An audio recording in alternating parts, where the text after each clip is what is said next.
Hello and welcome to 2015 Reading Challenge number 24, and today I'm talking about Ruth Ozeki's A Tale for the Time Being, which of course I read the same week as the unit. And A Tale for the Time Being is a literary musing on the nature of human connection and memory and how history affects future generations. It's also got this wonderful thread about the destructive power of nature and humanity's destructive power toward nature. And quantum physics and philosophy, and there's just so much in it. It is an extraordinarily rich and compelling book to read. Now the stories, there are two of them, they sort of run parallel alongside one another. There's the story of Now, who has moved back from America to Japan with her family after her father lost his job. And they're having a bit of a tough time of it because he can't find work again and her mother's just out of it. She just can't cope with the loss of her life in America.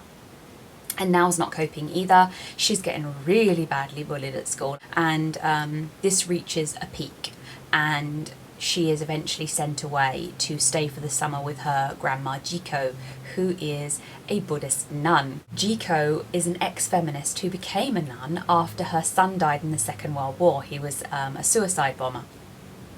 And she just has the most wonderful philosophy and way of dealing with life, and it has quite an effect on Now. But of course at the end of the summer, Now has to go back into the sort of wreckage of her family life, and things are still going downhill. She's bought this diary in a craft shop, which is a normal book with all the pages taken out and replaced by blank pages, so you can write a diary in secret. And she decides to write this diary about Jiko's history as if speaking to a person who might find it, because she intends to sort of wrap it up and send it off so that someone can possibly find it. But this is not quite what happens. She ends up, although she does speak about Jiko's history, she also talks about what's going on in her life and all the stuff that's happened to her and how it's affected her, and about her father and her mother and how she's feeling about the loss of her life in America and how she's feeling about the loss of them because they're just not there for her. Now this diary brings us to the second thread of the story, because eventually it ends up in the hands of Ruth. Ruth lives with her husband Oliver on Vancouver Island, and there's this convergence of Oliver being an eco-artist who does a lot of work trying to patch up man's destruction of the planet and highlight it, and the fact that loads of detritus from the Japanese tsunami is washing up on Vancouver Island beach.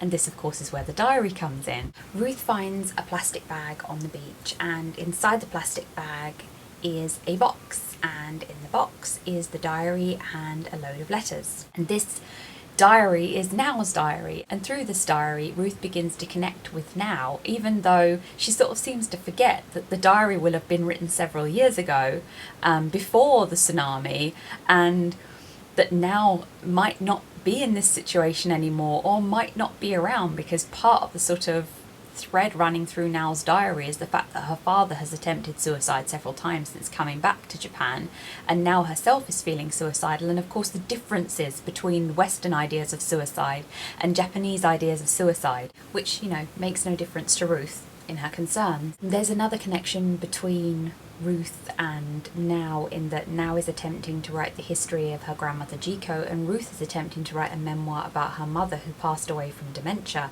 and neither is quite capable of doing what they're trying to do. There's these wonderful convergences, and in the end there's an even more sort of extreme convergence where Ruth appears to have some kind of influence over Now's future.